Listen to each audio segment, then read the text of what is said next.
Welcome back to Win Me the Lottery. And I'm super excited for this episode because we have a special guest, which is Ding. Hello. Welcome to the show. Please introduce yourself to our lovely audience. Thank you. I'm Ding. I'm Tony's girlfriend. And I do boxing in my spare time and also I read. So I'm here because Chris is away on a very long holiday. So I'm here to cover him.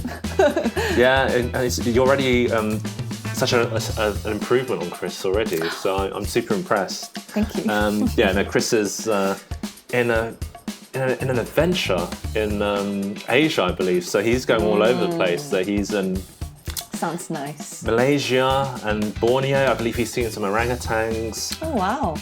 So I did share a few videos of some orangutans and monkeys attacking people just to warn him of what could happen. And yeah, exactly. We want him back live and well. Because one of the things, and I'm sure you're very familiar, Ding, that safety is paramount. And I think Absolutely. Chris will agree with that. And the video I did share with him, actually, there's quite a few, but one that actually really shocked me was, it looked like it was somewhere in Asia, probably India or somewhere, where this guy looked to be having a bit of a fun time with a monkey. I don't know what type of monkey it was. Okay.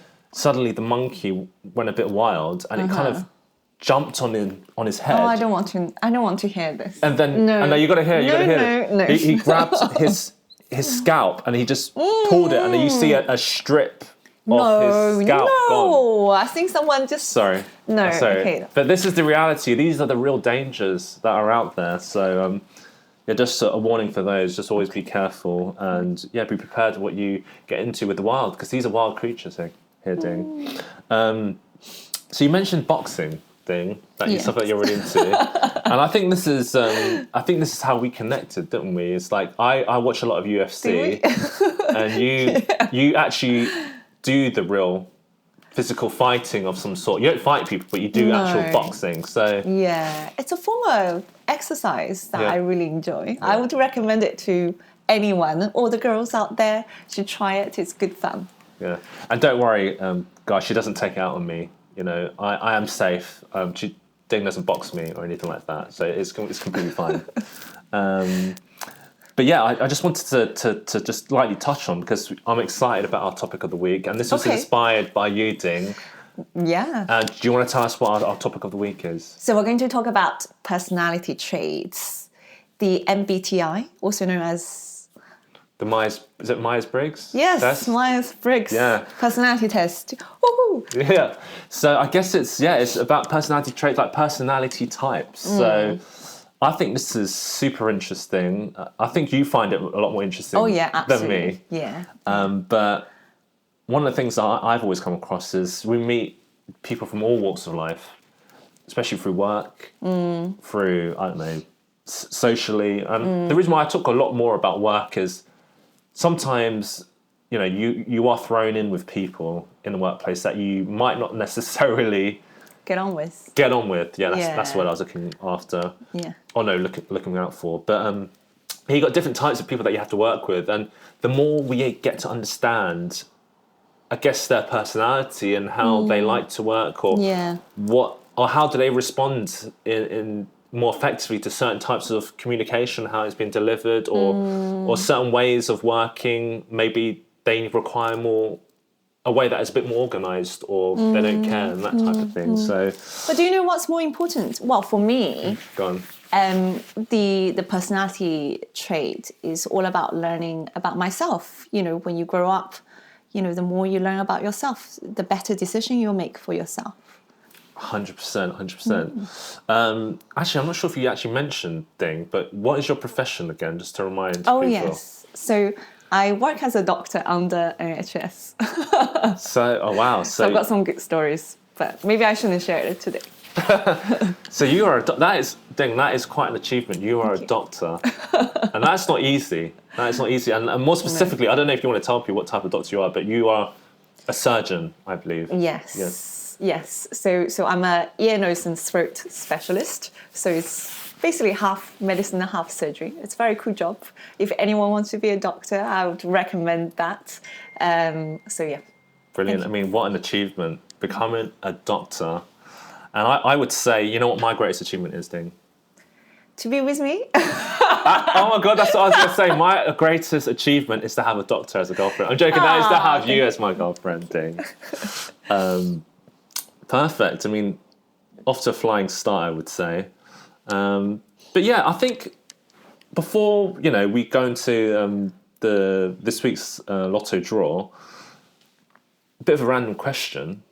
Do you think that there is a personality type that makes you more prone to winning the lottery? Well, certainly not me, because I don't buy lottery. I don't believe it. I think, well, by statistics, the odds that you can win a lottery is like 1 in 45 million. That's more likely. That is more than you get struck by lightning. So no. Well, I've actually only bought lottery twice. At the end of last year, because I thought I was going to, because I'm doing a degree at the moment, so I'm not really working. So I thought I wasn't going to get any salaries. So I thought I might as well try get some lottery. And I tried for 2 weeks and I didn't get anything. I was like, nah. So for me, I play the lottery every week, like every single week. And obviously you've only played it twice in your life. Yes. So did you just boil it down to that you think the odds are too great and that is pointless? Is that what you're saying? And also I don't like the disappointment. Okay. Of losing. Okay. So what kind of personality trait would you say that is? What, my personality trait? Yeah, like the idea of a person that doesn't like disappointment or it's not risk aversion, it's just more like not putting yourself in a position to be disappointed, I guess. Well, we can find out later. We're going to go through the MBTI. Yeah, that is so true. That is so true. I guess, Chris, I think I'm trying to work out what Chris's personality type is, but we can talk about that a bit later. Great. I guess we can go into the first segment, which I'm sure you're familiar with, Ding, is last Saturday's lotto draw. So the jackpot amount was 4 million. So that's been quite a typical amount that's been going on for quite a few weeks.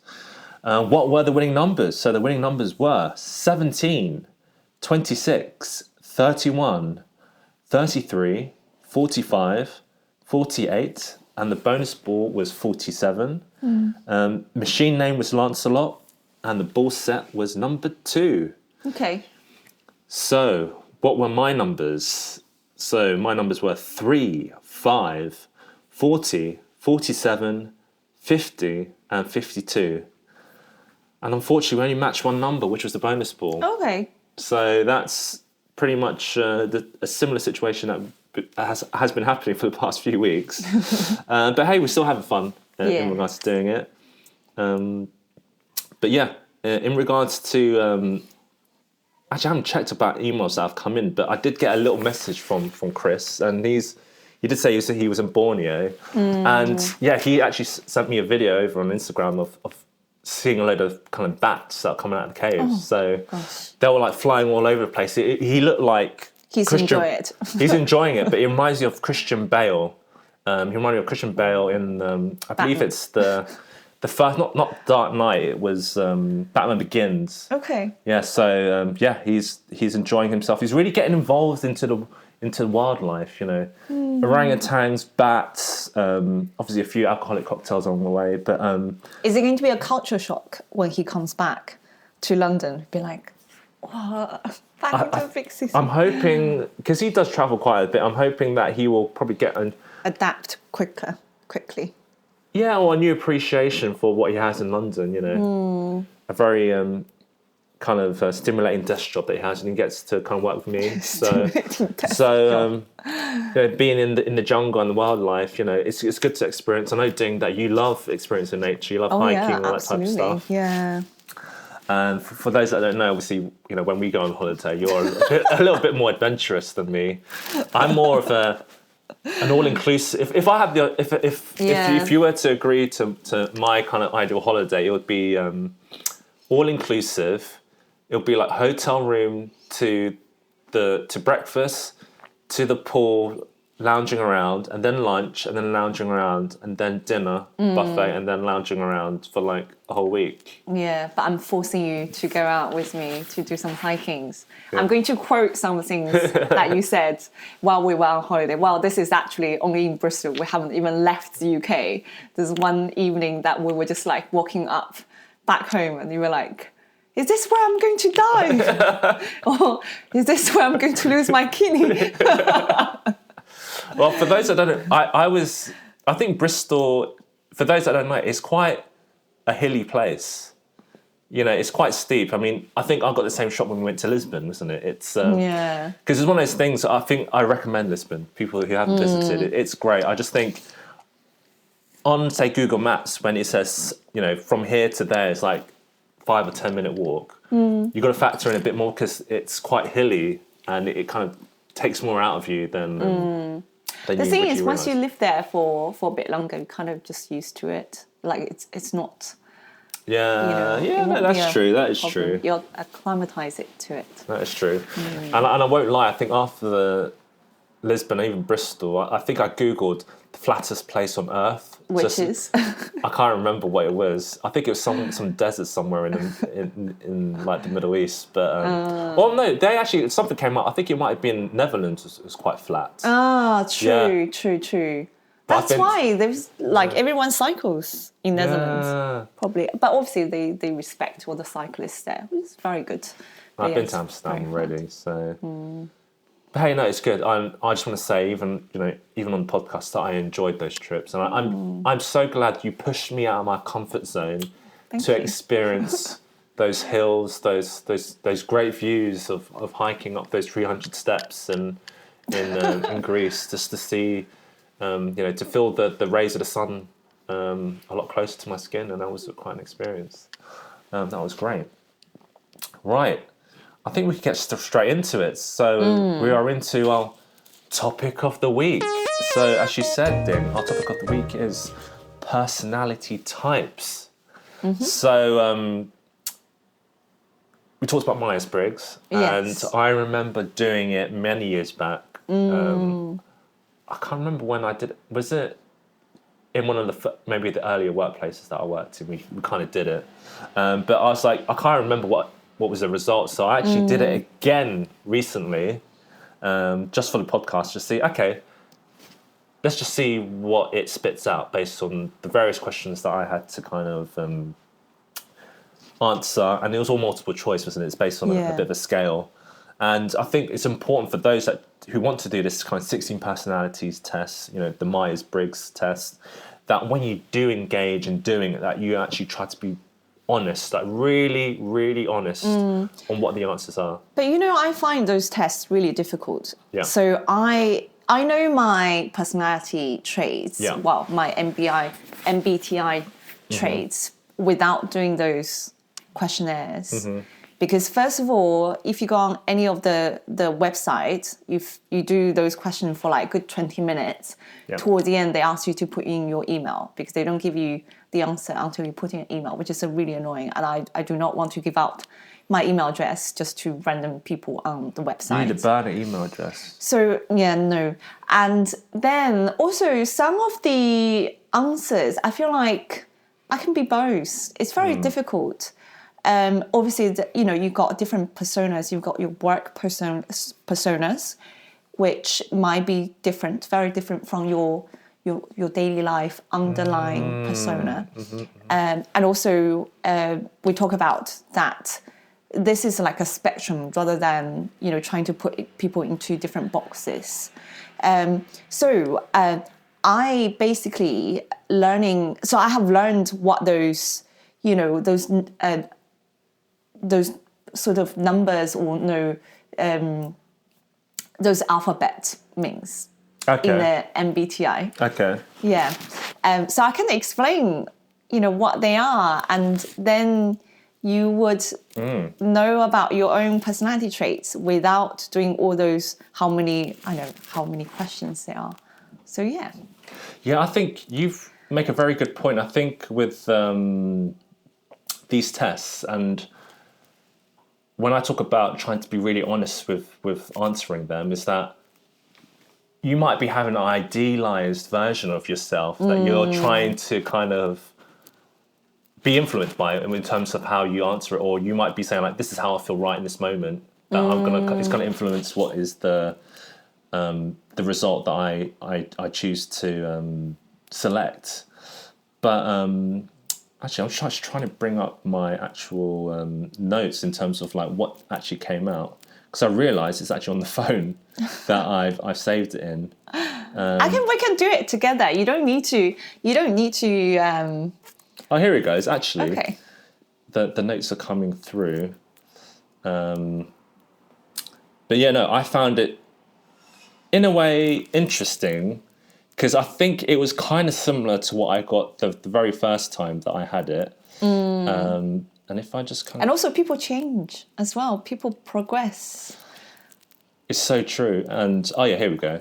So I guess the first question that I had for you, Ding, is, because you're very familiar with the Myers-Briggs test and all the, as you mentioned, all the various letters and what they mean.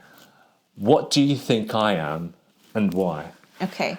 So I think we'll go through it one by one. Go on. So this is, people might know that for the MBTI, there are like 4 pairs of dichotomies, Okay. isn't it? So the first pair is I or E, Okay. or E or I. E means extrovert, I means introvert. Yep. So extrovert, meaning that you're gaining energy by socializing with people. And an I means that you deplete energy when you socialize with people. Okay, yeah. So how I realize this is I have a lot of E friends, and they suffered a lot during COVID lockdown because they could not go out to see their friends. Whereas me, as an I person, I was, like for me, it was just another weekend. I just, lie on my couch and then read books and just chill on my own, and I was absolutely fine. You flourished. Yes. I was able to do all different hobbies without being disturbed by... We're not saying COVID was a good thing. We're just saying that the lockdown was... Yeah, I was fine. You were fine. As an I person, I was fine. I would say you are... This is a tricky one, EU, because a lot of people think you are E person. So like my mom and my friends are my friends. And thought that you are E person because you socialize very well. You come across very comfortable talking to people and even strangers. But I think you are I person, knowing you, I think you're I person. Yep. But I think you do have E qualities, which is like a very, which is a perfect combination. Yeah. Yeah.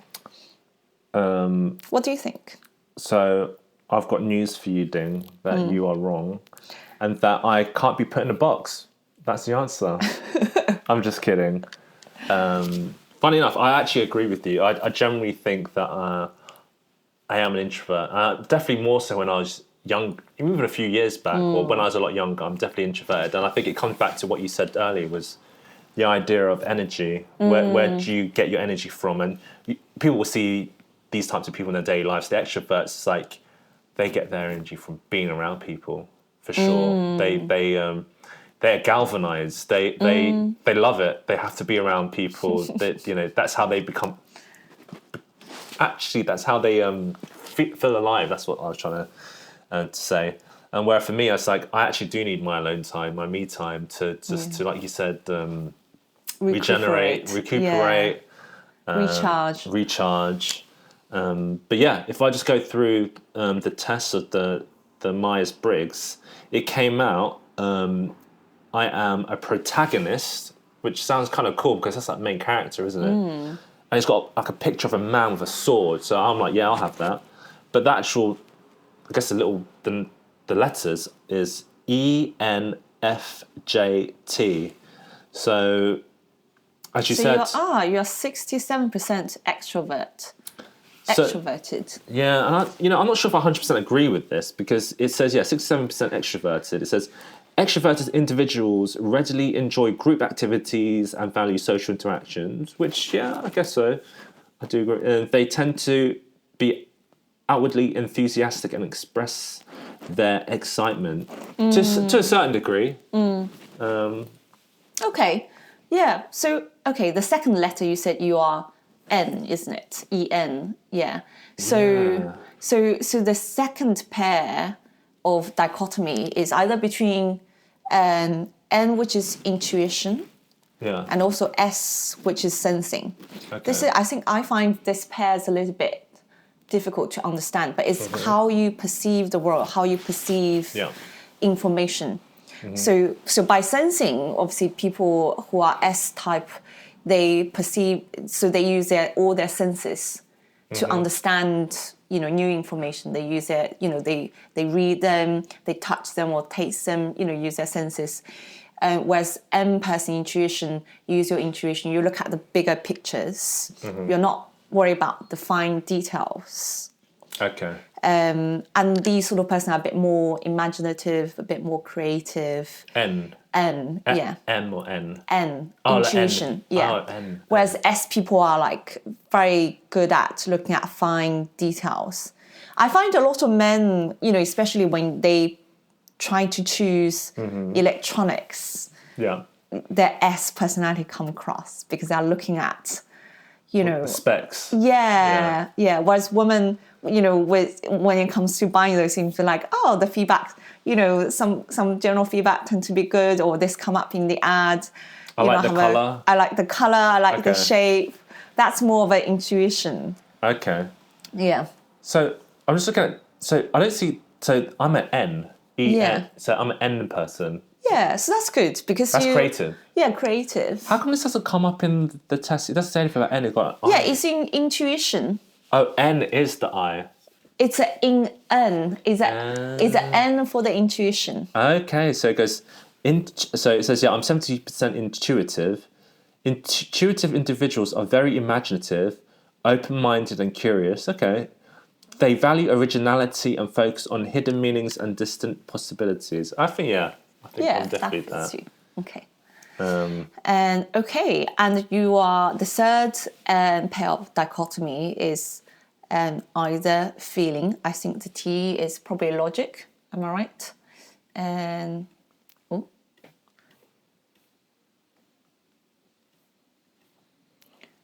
so T is thinking. So feeling. You're either feeling or thinker. You're fine. So this is how. This is how you express how you how you make decisions. Okay. Yeah, it's how you make decisions. So people who are F or feeler, who has feeling or who has more feeling, so they make decision by empathizing with the situation, and they like harmony. They try to avoid conflict. But it's not saying I'm a wimp. I'm definitely not a wimp. I'm empathetic. Peace. Yeah, you're a peace lover. I'm all about peace. Peace around the world, guys. Yes. And we could do more people like me in the world right now. That is true. Whereas thinking, make decision from a more detached standpoint. Very reasonable, very logical person. Okay. They are maybe slightly unempathetic, and then people may consider them a little bit blunt and slightly cold. That sounds like Chris. Yeah. I'm joking. It's not Chris. But I am too. I wasn't gonna. You said it, Ding. I didn't want to say it, and the science says that you are. No, I'm very proud. Fine. I'm very proud to be T. And I didn't take the test. I recognize that it's. I think this T probably it's one of the things that stood out the most because since very young age, people are like, Ding, you're a little bit blunt. Some of the comments. I was like, okay. And I guess opposites do attract. I'm warm and pathetic, and you're cold and blunt, and it just seems to work. Yeah. But I also make very sensible decisions. I don't think you're like that. I mean, I think there's maybe certain traits in terms of you're being able to look at the card, hold facts, I guess. And especially in your kind of profession that you are in. Yeah. You have to detach yourself from that because otherwise you'll be a nervous wreck with all the emotional stress and everything that goes along with working in healthcare, I guess.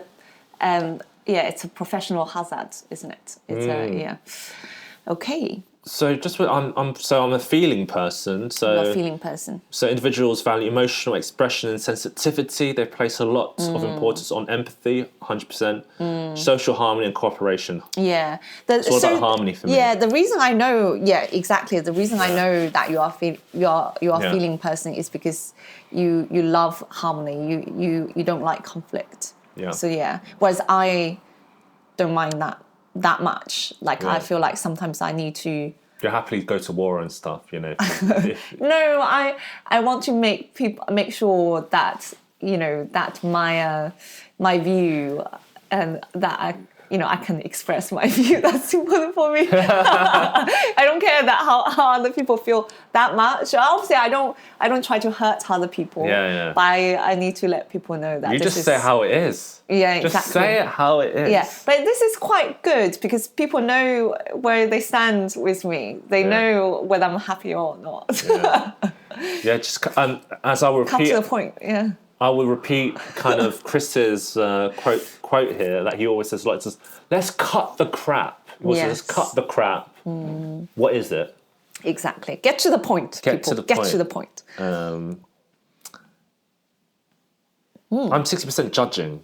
So That's the last quadrant. That's the last. is that good or bad? And There's no good or bad here, is There's there? no good and bad. Yeah. Okay, we can talk about, obviously there's a lot of, effort and there's a lot of people looking at the MBTI in terms of, what color you are. But so judging, so the last quadrant is between judging and P, which stands for perceiving.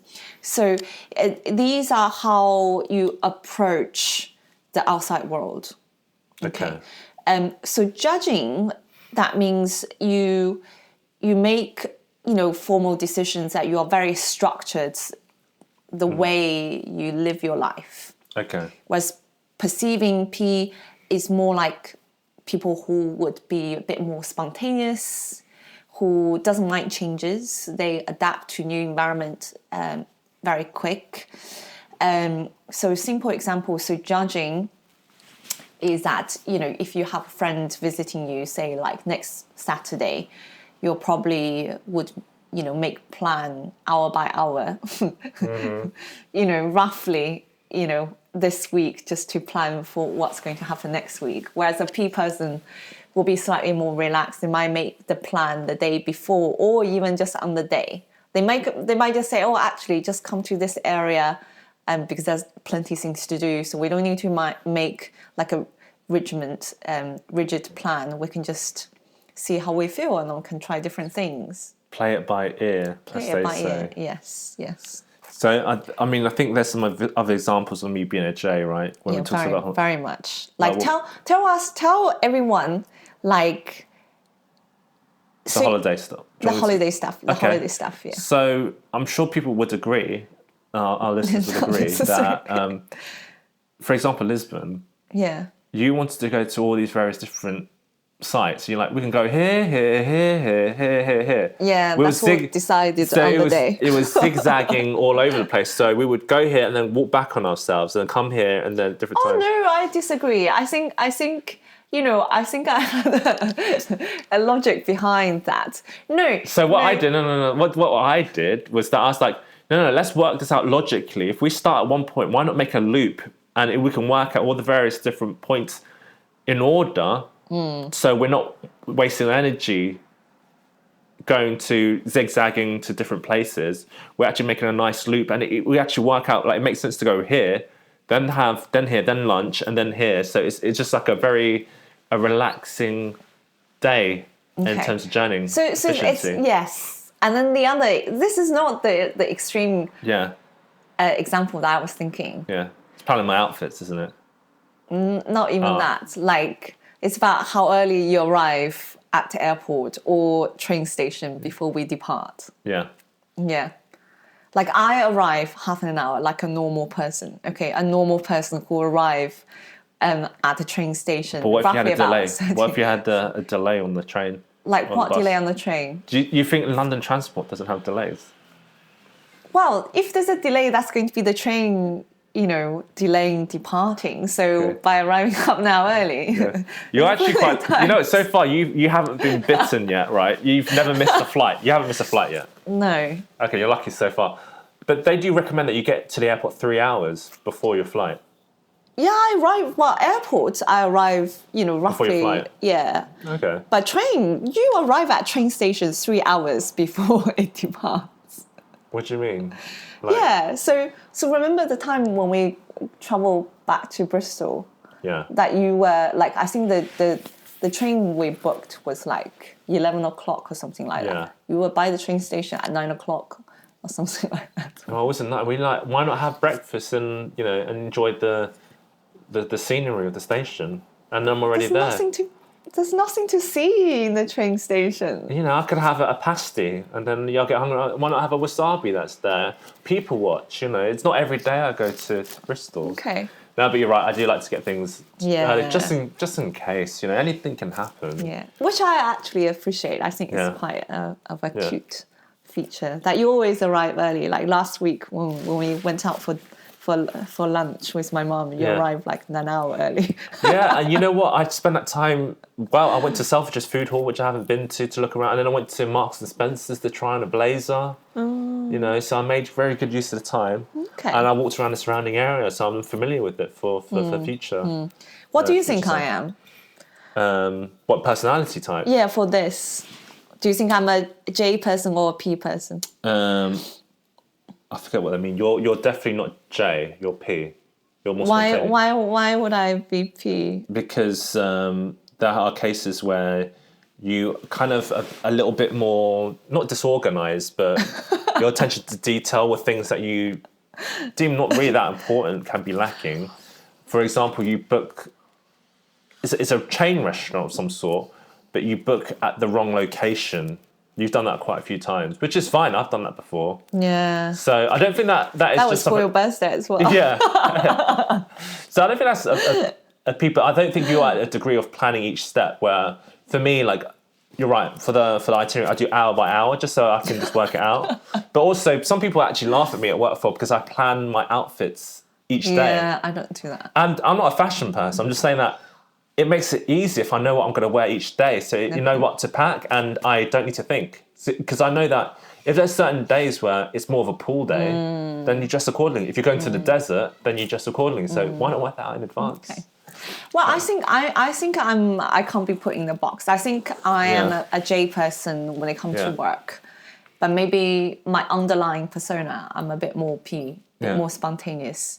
But the most important thing is that you can be flexible. So it's not that, I have to be J or I have to be P. There's nothing, like if you're too J, that's like people with OCD and then they can't adapt to different environment, which is also bad. Yeah. Also, you don't want to be P, who's like really unorganized, who can't, someone who's not trustworthy, like always late. But the importance is that you are flexible with your J and P. You kind of naturally gravitate to one of the others, right? But it's always good to be. And there's no good or bad. Like the extremes maybe could be deemed a little bit not great, but tell us. I mean, I'm seeing some letters here for you, Ding. So it says that you are. Is this official? You are INTJ. This is how I perceive myself. This is how you perceive architect or strategist. So highly analytical, creative and logical. Rare 1 to 4%. What does that mean? That means that this is a rare personality trait. Only 1 to 4% of popularity. Okay. 1 to 4% of population have this trait. Self-confident, hard-working, but come across as insensitive, callous, and evil. Did it say evil there? Really? I'm joking. I'm joking. Tend to be a perfectionist. I'm not sure if I agree with that. No, not a perfectionist. Some may even employ manipulation to get a specific outcome. Yes, I agree with that. You're very manipulative. I'm joking in that. I don't know, actually. Maybe you're so good that I don't know if you're manipulated. This is funny. People with this type of personality often see little value in social rituals and small talk. That is true. I hate small talks. Oh, wow. Yeah. What's the point? Just get to the point. Like, why do all this? It's greasing the wheels, of before you engage. And I think me and Chris do a lot of this when we're in like work meetings. That we don't get straight into the work thing. We need to go like the weather. How's your weekend? That's why I hate meetings. That's why I hate meetings. It's so boring. But it's part of the social construct of how we communicate in that regard. I believe there's something about like that's why we say hello and bye. I think.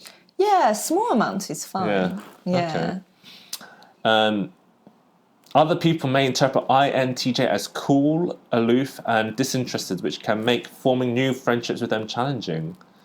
And then you've got something about me, which is INFJ, advocate or idealist, the rarest MBTI. So I'm 1 to 3%. Yeah, you're even rare. Well, the thing is, so I think you are INFJ. So, but then your test actually came out as ENFJ. Yeah. So you just got one letter wrong there. Well, because we talk about it, that we both think that you are more of an introvert rather than extrovert, isn't it? Okay. So, well, again, you can't be put into a box. Yeah, that is so true. If we talk about Chris, and I would say you've only met Chris Once in very real life, briefly, but then you've obviously got to know him from the podcast, from just watching the videos and listening to it. Obviously, I know Chris a lot better. I mean, if I was to ask you, Ding, what kind of personality do you think Chris is? I think he's definitely E. Yeah. Okay. Well, NNS is very difficult to know just by listening to him, seeing him on podcast. Yeah. So I'm not going to make judgment. I have a feeling that he's T rather than F. We talked about that earlier. That he's more of a go to the point, no bullshit sort of T person rather than a feeling sort of harmony F person. I don't know. That's a tough one. Oh, really? Yeah. Okay. Yeah. Because he does say that, but then he does, on Chris, I'm sure probably on the next podcast, he will let me know what personality type he is, but definitely extrovert. Yeah. He gets his energy from people and he will talk the ears off someone, and he's always the last out. On a night out, he's always one of the last people That's definitely an E person. out. And in terms of cutting the crap thing, he says that a lot, but he does like to engage in a lot of back and forth as well. Okay. And small talk. No, that may be an S rather than N. Is he like? Does he always look at fine details of of when he perceives new information? Like when people have contract, or so say like one of my friends who was trying to buy a flat in London, and the lawyer sent all the document. Yeah. Like, people like me, I'd be like, okay, it looks all right, I sign, give it back. She would look into she would like have a magnifying glass and then look at every line and then read between the lines, say, oh, what if this happens in those rare occasions? So that's a very S person. Actually, I don't know. I think there is some attention to detail that Chris does look at, and then the other stuff where it's very process stuff, he would say, oh, this strains my energy, Tony. Okay. Just like working out this little process thing, or that might be an M person. He might be an M person then. Possibly, yeah. Yeah. But definitely extrovert, I would say, for sure. Okay. And I'm sure he would not argue back on that, 100%. And I have a feeling that he's a P person rather than a J person. More spontaneous. Yeah. Shoot from the hip a bit. Yeah, especially if he's like traveling around Asia, going to the jungle, he's not like, he's not afraid of going to different environments, and he adapts well. Yeah, he's very. Yeah, you could chuck Chris in a room. He could be one of those happy puppy. He's like E, so he'll be ENF, maybe ENFP, which people say is like a happy puppy personality. Okay, so you heard it here, Chris. So we were saying that you are ENFP. Yeah, and you are a happy puppy. ENFP. Yes. Okay. That makes sense, because he's a puppy. I'm more of a Rottweiler type of... If we compare to dogs, I'm more like American Pit Bull. He's like a puppy. Is that what we're saying? Okay. Any more on the personality stuff you want to share, Ding? Because this has been super interesting and quite insightful for those. Thank you. Yeah. No, I think you can obviously read a lot into it. There's like, you know, if you Google, there'd be like, oh, what would each MBTI, you know, spend their winning from lottery? Yeah. And also like in terms of relationship, which one, if you're one personality, say like INTJ, like what is the best match for you in terms of the personality traits? So yeah, people can, read into it a lot. Yeah, I mean, when you mentioned the lottery, and I'm just thinking like, what type of personality would you think would play more of the lottery? Is it someone that is more, did you say P, which is more like organized and process driven, or someone that's more spontaneous? P is spontaneous. Oh, P is a spontaneous. Yeah. So would that, it could go either way. Would they play the lottery more, or probably not? No, I don't think you can define. I don't think there's a personality to it. Okay. Yeah. Not sure. Okay. The only thing that I would end on in regards to personality types is that out of all what we just discussed, I can't be put in a box. And I'm so against being put in a box that I want to get cremated and not being put in a coffin when I die. That's so adamant I am against being put in a box. This is what I have to do. No. So, great. Thank you for that, Ding. This has been super interesting. If we move on to our segment 3, which is picking next week's numbers. So you're very familiar with this process already from listening to it. Yes. And I'm sure you've gotten the kick out of all the stories that we find during the week. Sometimes. If I start with one that is actually quite... brings me back to my childhood, actually. For all those gamers out there who are into their kind of beat-em-up games, I'm sure they are familiar with the game Tekken. So Tekken was a game that I played a lot with my sister, Tekken 3. Okay. So it's a great game. I can't remember what Tekken we're up to now. Well, Tekken 8, apparently. So this story is titled Tekken Director Asks Why Americans Want Waffle House to be a Stage in Tekken 8. So what do you make of that headline? You have to explain this a bit more. So... obviously, I said that Tekken is a fighting game, basically. Okay. And the Tekken director is is it? Yeah, it's a Japanese. So what's our Waffle House? So Tekken, the director is Japanese, and he's clearly getting kind of requests to go from Americans saying, "Can we have Waffle House as like a stage in the game that you can find?" So Waffle House is like a chain restaurant in America. Could sell waffle. Yeah, they do waffle. I think it's more like breakfast foods. And to be honest, I would like brunch. They do all that kind of waffle, Pancake. eggs, pancakes, sausages. The all American food. And I would love to try it. I don't think there's any in the UK. But Waffle House is also known for being kind of cheap. You good price, but a lot of kind of incidents happen in Waffle House, like fights. Bad service and. I've seen some videos where there's been a fight going on and then a random customer just gone round behind the counter, start making their own breakfast when people are just fighting. So yeah, it's one of those type of places that you can run into trouble. I see. So they're thinking maybe it's like, in Tekken 8, why don't we just have Waffle House as a stage instead of like fighting on a ship? For fighting. Let's just have like Waffle House as the background. So that could be an interesting that says collaboration. Something about Waffle House, isn't it? Yeah. So not sure the director of Waffle House will be happy with that. There's no such thing as bad PR, as they say. If they already know the fights are happening in there, and I would say, the Tekken director is probably just a bit confused. He's probably like you, so why have a Waffle House? Why not McDonald's be in it or something? Yeah. And then I think it would be really rare for Japanese to see a fight happening inside a Waffle House. Yeah, they're like, what is this? Maybe they could do it in the American version. Like, have it as a secret level. And they go like, buy the expansion pack and get your fighting in a Waffle House.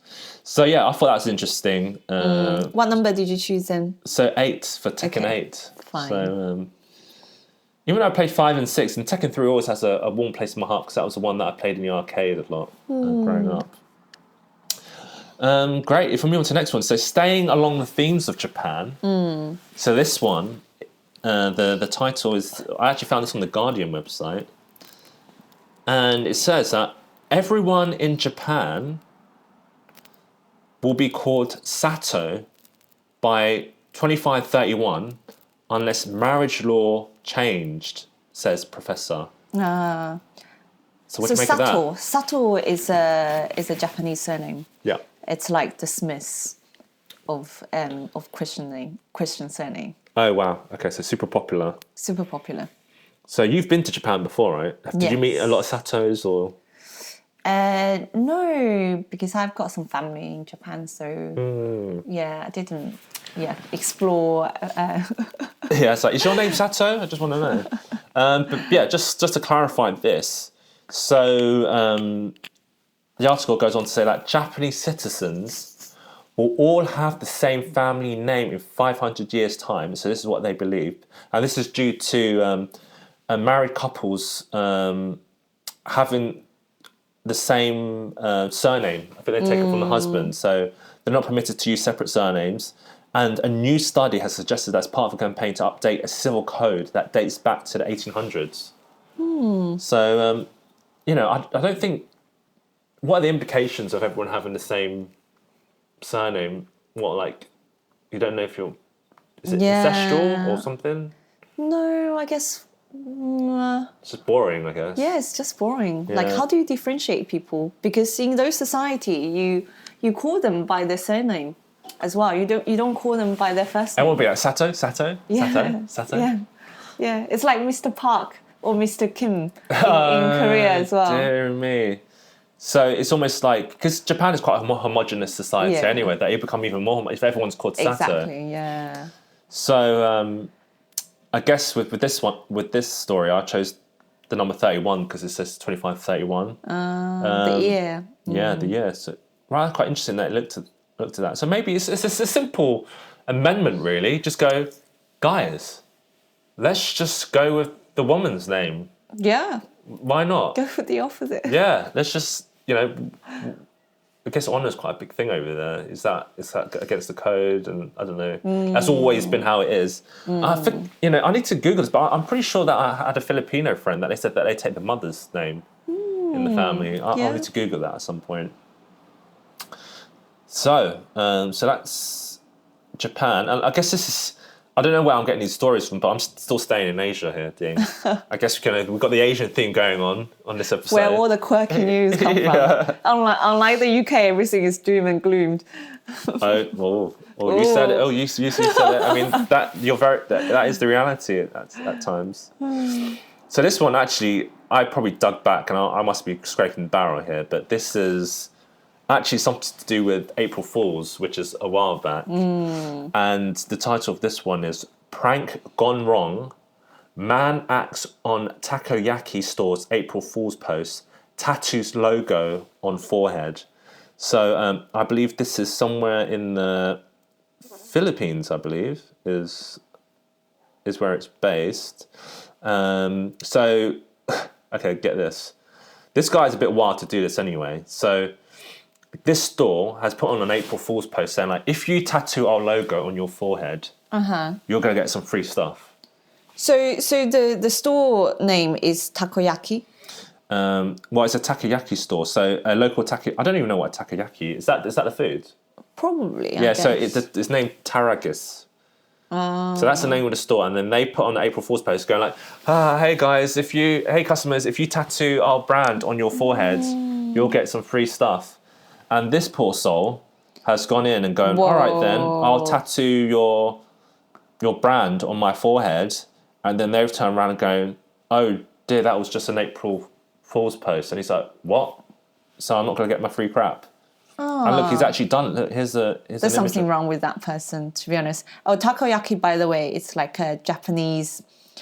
the octopus ball. Yes, I love it. It's one of my favourite snacks when I grew up. So I guess with this one is, obviously, never take news seriously on April Fools. Anything you see, take it with a pinch of salt. And actually, what I saw for the past couple of years is that even in the newspapers in the UK, they usually put out a funny, crazy story. I don't see it that much these days. Maybe people can't tell the difference these days on what it is, but it'll be like something really quite outlandish, like a chicken man is running around the street or something. So you're taking the first. Yeah, April Fools is the first, and it's a number one for this story.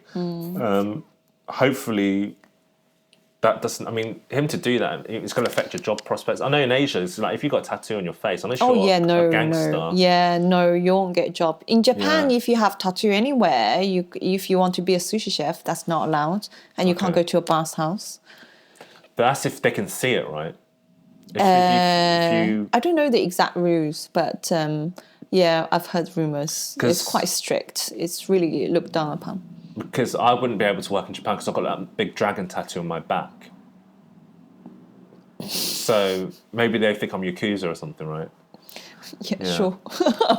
Okay. All right, we're finally getting out of Asia with this next story. So we're going to Italy. Okay. Actually, I wouldn't mind going to Italy at some point. Somewhere nice in Italy.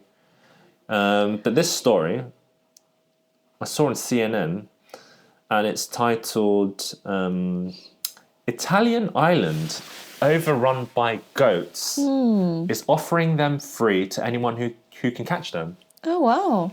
Okay. So, would you like a goat? What would you do with a goat? Oh, you can sell it for a good price. Really? Yeah. So, the tiny remote Italian island of Alicudi, if I pronounce it right, is home only to around 100 residents. So tiny island. Okay. And ideally about 100 wild goats. So it's 1-to-1, really. So this year, however, the ratio of humans and animals has become wildly unbalanced, and the island has been overrun by 6 times its desired number of goat inhabitants, and has more of the animals per capita anywhere else that counts such things. And the mayor is calling on anyone who can help to pitch in to solve the issue. So essentially, they're going like, "Hey guys, if you come over and you catch them, help us get rid of it. You can keep it." I see. So they probably struggle to even catch it. If they can catch the goats, they'll easily sell them in exchange of other goods. Yeah. Have you ever eaten? No, I've eaten goat curry. Have you eaten a goat before? No, cheese, obviously. Goat's cheese. Yeah. Yes. I think goat meat is probably a bit too strong. I don't know if I've tried Lamb it. is better. I think curry goat. I think I've had it. Isn't that? Yeah, curry goat. I think I've had that before. Catching goats can be quite hard because I've seen videos of them like on steep hills. Oh, yeah, they can get all types the of best places. climber. Incredible. Yeah, mountain climber. Maybe Chris might be. I wonder if Chris has kind One of his secret skill is to catch a goat. No, I'm just thinking like he's obviously going to see orangutans, the bats, and what else. I mean, I wonder if he should visit some goats in Sicily or somewhere at some point. So what number are you getting from that then? 100? No. So I chose 50. 50? Because the reason I chose 50 is that it says here that anyone interested in taking up to 50 goats can make an official request within the community by April the 10th. So I think the limit is 50. You can get up to 50 goats. Okay. And they go, the applicant must email their request to the local authority and pay €16, about $17, stamp fee to make it official. Oh, that's so not it's not bad. completely free. But it's not a lot. But then you've got, what about the transportation if you don't live there? And Yeah, that's true. But maybe it's worth it. Like, you can sell a goat for a good price. You seem to know a lot, but how do you know that you can sell it for a good price? It's like a cattle, isn't it? It's like a cow. Like a cow. Yeah. Yeah, they produce meat, Milk. they produce milk, cheese, potentially yogurt. What about the Fur, the fur? yeah. Do they use that for stuff? Yeah, of course. Ah. Well, Interesting. I don't know about goat, but yeah, obviously lamb. Okay, so goats. Okay, I'm going to Australia now for the next one. So this one is Australian freed from drain after 30 hours hiding from police. Oh, man. 30 hours, that's 30 long. hours. So he's going to pee in that drain. Yeah. Because 30 hours, yeah. So, yeah, an Australian man has been freed after spending more than 30 hours in an underground drain network. Okay. So the 38-year-old originally told authorities he had entered the drain in Brisbane to retrieve his phone. That old chestnut. Oh, dropped my phone there. Oh, look at the hole. It catches. How do you fit your phone go through that hole? I mean, if that image is correct, those holes look tiny.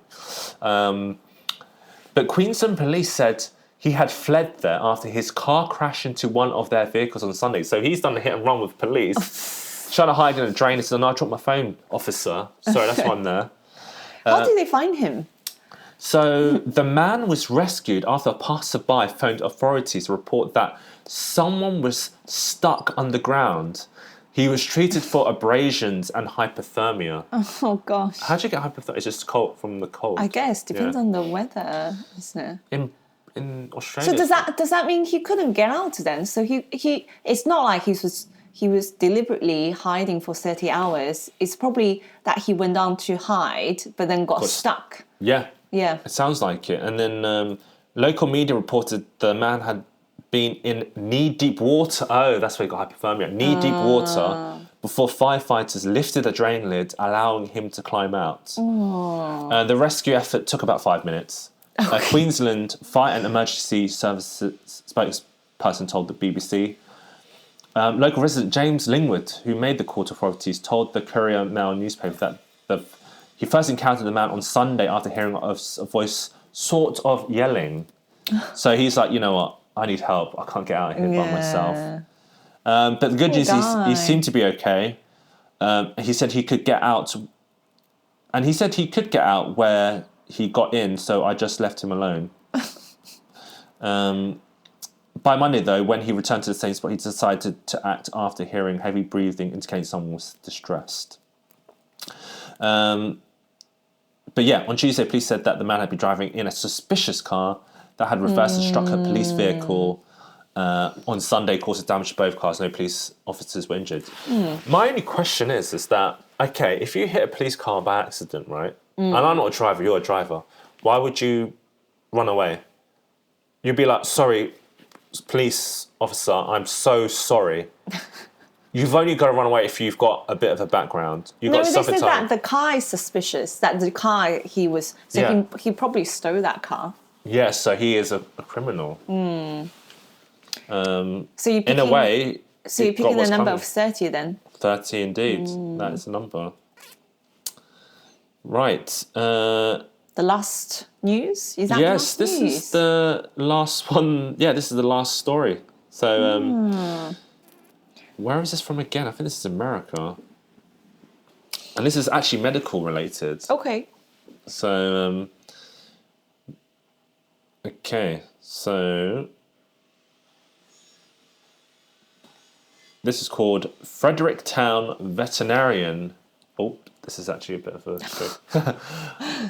Charged with sex with a pony. Oh, gosh. 2 counts of domestic violence. So Frederick Veterinarian charged with sex with a pony, 2 counts of domestic violence. Why? Why do they... Oh, Sorry, I shouldn't have probably did this one with you on the show. that's fine. That's okay. I mean, this is the news. This is not... I'm not making up the story. This is in the news. Human mind. Ooh. So, I mean, that's the title. What do you make? What do you make of that? I mean, this isn't typical with people who work in the medical field, right? This is vet, not medical. This is if it's a human, that's a crime. Yeah, this is. You well, don't know even to animal, it's a crime as well. This is bad. This is wrong. But I'm just scanning this article, and so obviously, as the title says, a Frederick Veterinarian is charged with having sex with an animal and 2 counts of domestic violence, and it's against domestic violence against people after the 31st incident at the family's farm on Knox Lake Road. So the doctor Phillips R. Dilt, 66, entered not guilty. As he pleads this week in Mount Vernon Municipal Court. So it's quite a lengthy article, but some of the key points from it that I saw is that what he's saying is that it never happened. Okay, liar. Yeah, he said, I will be exonerated. It would just take some time. So he's refuting that he didn't have sex with a pony. And then he goes on to say that we had a sick horse and I was waiting for it to eat its oats. So that's what happened, he's saying. Okay. I was standing behind it and I took it by the tail and was turning it when my wife looked through an opening in the barn. So this is quite interesting. His wife is saying, was reported him to the police. And then he goes on to say... Does that mean he's going to get a divorce? I think the domestic is against the... Apparently the wife is accusing him of the domestic. Wait, two women obtained temporary protection orders against... Oh, it's two separate women.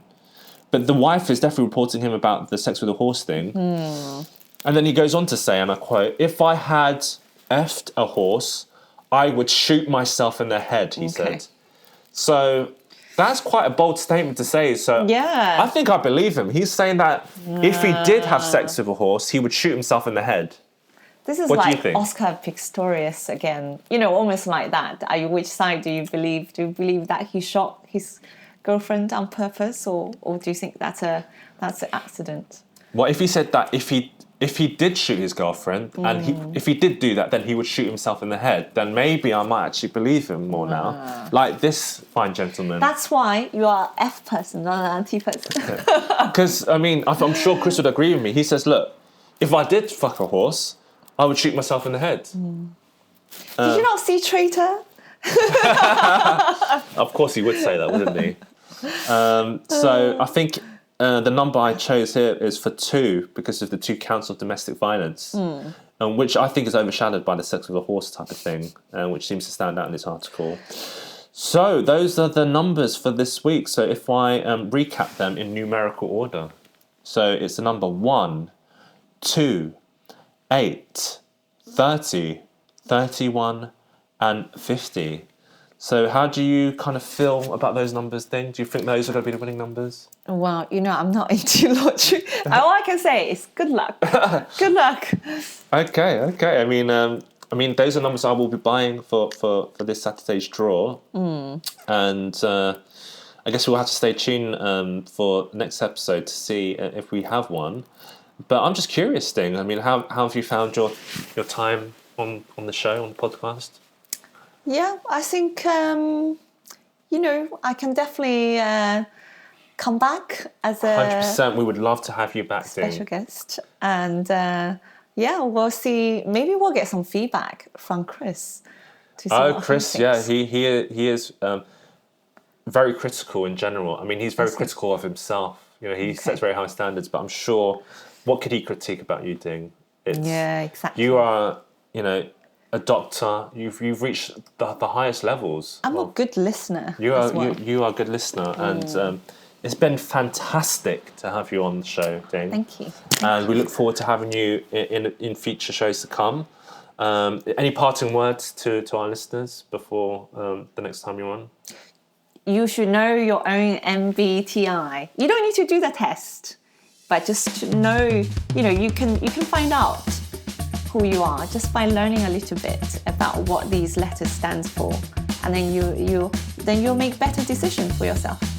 That is so true, and I think with all these tests, I know they are annoying to take, and I did the Myers-Briggs and I did another one at work, which is something I think you know what it's called, something Insights or something. Oh, like the yeah. I'll figure out, but it's like, I think they sent me an 18-page document explaining what I am. Who's going to read all that 18 pages? I think I might do it, because Chris actually said that it's really accurate. He read some of it and he said that is really accurate to him, so I'm very curious to see what it says. And yeah, and like you said, it's all about, this isn't about saying what you are and you're being put in the box. You know, I can't be put in the box. It's just helping you understand yourself a bit better. Yeah. And how, you know, what I've been learning, especially from some of the colleagues or other, you know, people in the workplace who said about me, is that there were times where I only used to think I was this type of person, like I'm a creative, I'm an ideas guy. But as I've gone older, I was like, maybe I'm more of a process-driven person. And then, because that's what people are saying to me recently, I'm like, why can't I be both? Yeah, it you can don't, be both. You don't have to be yeah. one or the other. Exactly. You can be whatever you want to be if you believe in yourself. True. Yeah? True. Don't have dreams, have goals. Anyway, that's enough motivational speak for today. I guess see you next week on Win Me the Lottery. Thank you and goodbye. Goodbye.